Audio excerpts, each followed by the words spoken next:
महर्षी अष्टावक्रांनी राजा जनकाला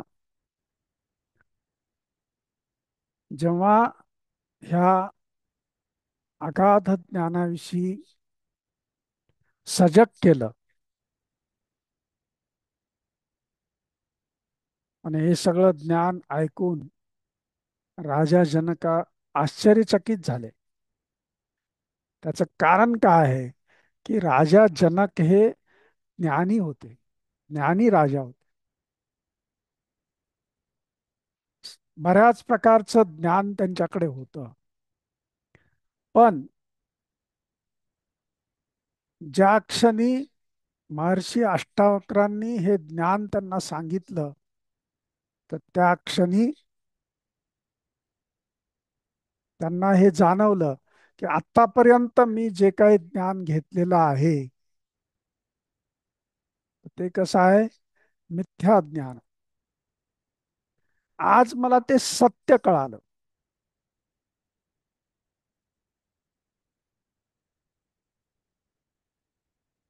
मग त्या ठिकाणी त्यांनी आपल्याला समजावं म्हणून उदाहरण दिलं की इतके दिवस मी नुसतं मोबाईल मध्येच गर्क होतो. आज कळालं की मोबाईल कुठून चालतोय.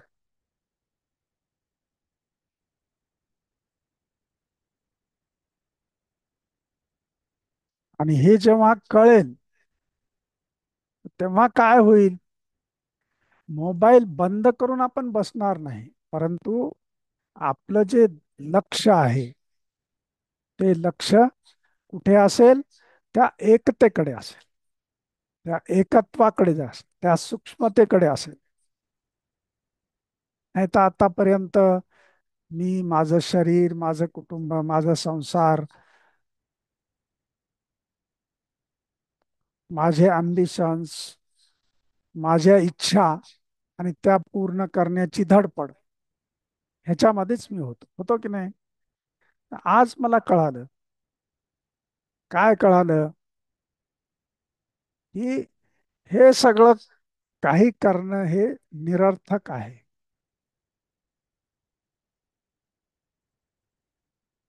खरं काय आहे, तर सत्याचा शोध. हे खरं आहे. आज मला ते सत्य कळालं.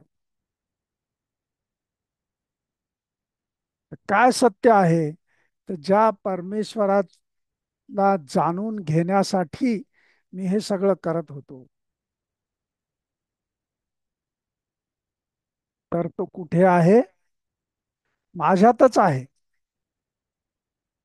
परंतु हे बघण्यासाठी ह्या दृष्टी जी आहे, त्या दृष्टीमध्ये जी कुशलता आवश्यक आहे ती महत्वाची.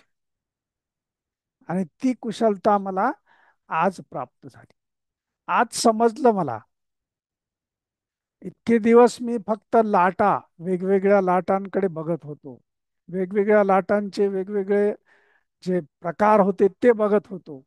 पण आज मला कळालं की ह्या सगळ्या लाटा ज्या आहेत ते एका समुद्रापासून निर्माण झालेले आहेत.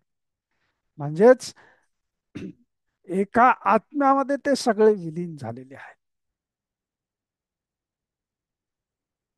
आणि जे काय आपल्याला वेगवेगळे माणसं दिसतात, त्यांची वेगवेगळी रूपं दिसतात, तर त्यांच्या आतमधलं जे तत्व आहे ते काय आहे, एकच तत्व आहे. आणि ते खरंच सत्य आहे. मग आता ही जाणीव झाल्यानंतर, हे समजल्यानंतर राजा जनक काय म्हणले की मी आतापर्यंत जे जे काय केलं होतं हे सगळा संसार मी सोडून देत आहे. आता हे सोडून देत आहे म्हणजे हे सगळं त्याग करून जात आहे असं नाहीये. तर इथे कुशलता कशी आहे की त्याचा त्याग करून जात नाही. राजा जनक त्यागून सगळं गेले नाही, राज्यपद सोडून गेले नाही. राज्यपद पुढे त्यांनी चालवलं. पण ते कसं चालवलं की कर्तापण जो आहे तो कर्तापण माझ्याकडे नाही आहे, मी करता नाही आहे, अशा पद्धतीनं चालवलं.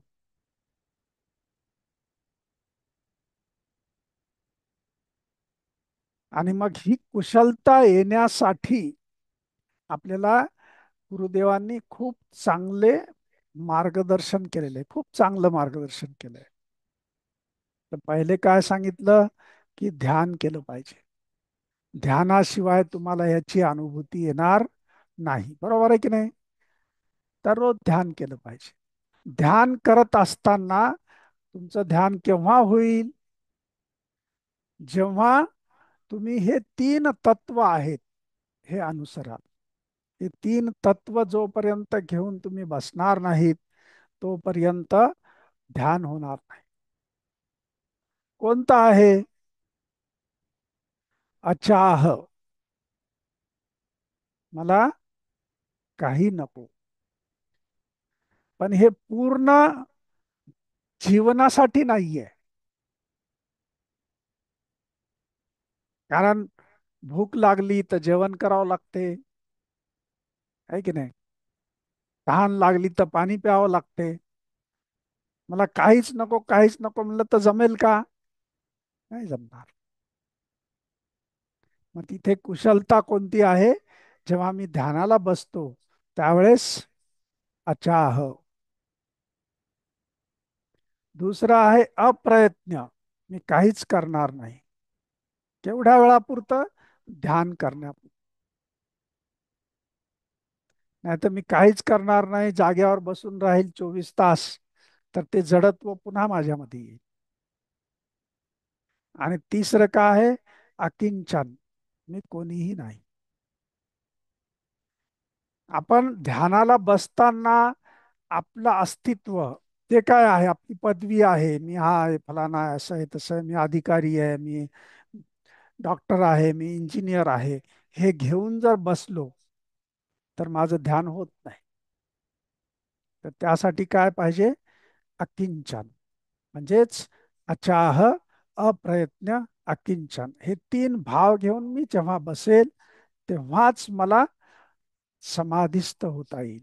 आणि समाधिस्थ झाल्याशिवाय ह्या परमेश्वराचं, ह्या परमात्म्याचं दर्शन किंवा ह्या परमात्म्याला बघण्याचं जे अनुभूती आहे ती मला कधीच होणार नाही, आहे की नाही? मग काय करायला पाहिजे? तर ध्यानापुरतं हे तीन भाव घेऊन बसायचं. मग आपलं ध्यान चांगलं होईल आणि मग आपल्याला आत्मदर्शन चांगल्या पद्धतीनं होईल. आणि आज एक सांगितलं की एकाच आत्म्याची ही वेगवेगळी रूपं आहेत, वेगवेगळ्या रूपामध्ये ते प्रगट झालेले आहे. आतमधला आत्मा एकच आहे. आता हे समजल्यानंतर, हे ज्ञान आपल्याला मिळाल्यानंतर आपल्या जीवनात काय बदल होईल? की आपण जेव्हा कोणाशी व्यवहार करणार किंवा कोणाशी आपण संवाद करणार किंवा आपण कुणाच्या विषयी विचार करणार किंवा आपण काही कृती करणार, तर ह्या कृतीच्या मागे, सर्वात मागे काय असणार आहे? की आपण सगळे एक आहोत. व्यवहार वेगवेगळा होईल, पण व्यवहारामध्ये भाव काय असेल? आपलं माणूस आहे, आपण एक आहोत, आहे की नाही? वाणी वेगवेगळी असेल, बोलताना सगळ्यांना वेगवेगळं बोलावं लागेल, परंतु आतमध्ये काय आहे? ती वाणी कुठून आहे? त्या एकाच ह्याच्यावर. कृती करत असताना वेगवेगळी होईल, आहे की नाही? मला भूक लागली तर मी आता जेवेल, पण दुसऱ्याला भूक नसेल तर तो नाही जेवणार, आहे की नाही? कृती वेगवेगळी असेल, परंतु त्या कृतीच्या मागे जे तत्व आहे ते एकच आहे, आपला माणूस आहे की नाही?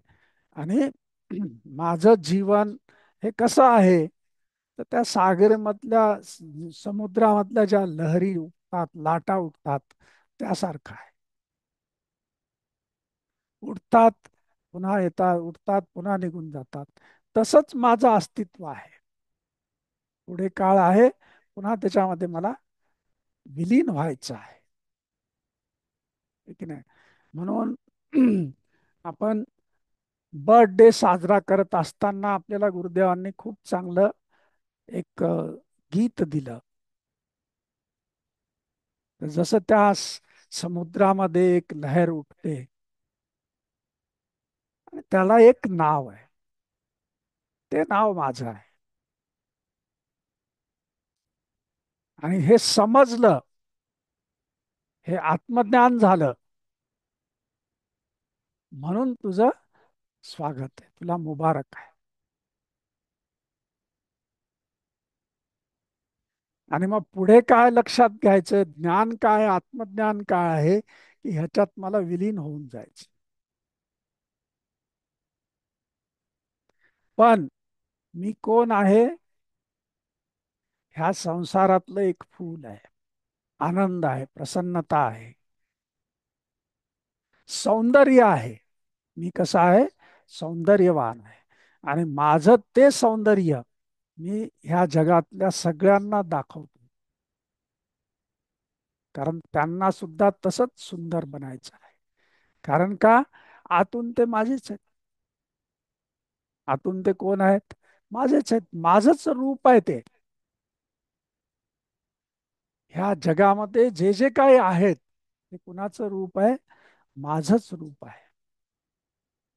आणि हे जेव्हा हे ज्ञान जेव्हा आपल्यामध्ये रुजतंय, तर त्यावेळेस काय होईल? आपल्यातला राग, द्वेष, त्याच्यानंतर ईर्ष्या, है ना, हे जे जे काही असतात, हे येतील का आपल्यामध्ये? नाही येणार. म्हणजे व्यवहार वेगवेगळा, जाणीव मात्र आपलेपणाची. आणि हे घेऊन जेव्हा मी माझं जीवन व्यतीत करतो, त्यावेळेस खऱ्या अर्थानं मला आत्मदर्शन झालं. तेव्हा मला ईश्वराचं दर्शन झालं, तेव्हा मला ईश्वराची अनुभूती झाली. आणि प्रत्येकामध्ये, म्हणून माझ्या आतमध्ये, बाहेर, जिथे जिथे तुम्ही बघाल, सगळीकडे कोण आहे? ईश्वर आहे, परमात्मा आहे. म्हणूनच त्याला आपण काय म्हणतो? सर्वव्यापी.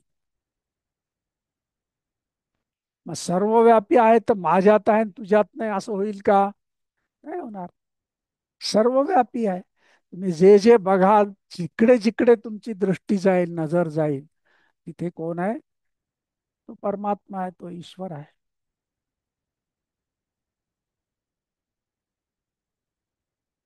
आणि त्यासाठी गुरुदेवांनी आपल्याला हे सगळं ज्ञान जे आहे, अगदी त्याला काय म्हणतो आपण, उलगडून सांगितलेलं आहे. आणि ह्या ज्ञानाचा उपयोग आपल्या जीवनात आपण करणं गरजेचं आहे.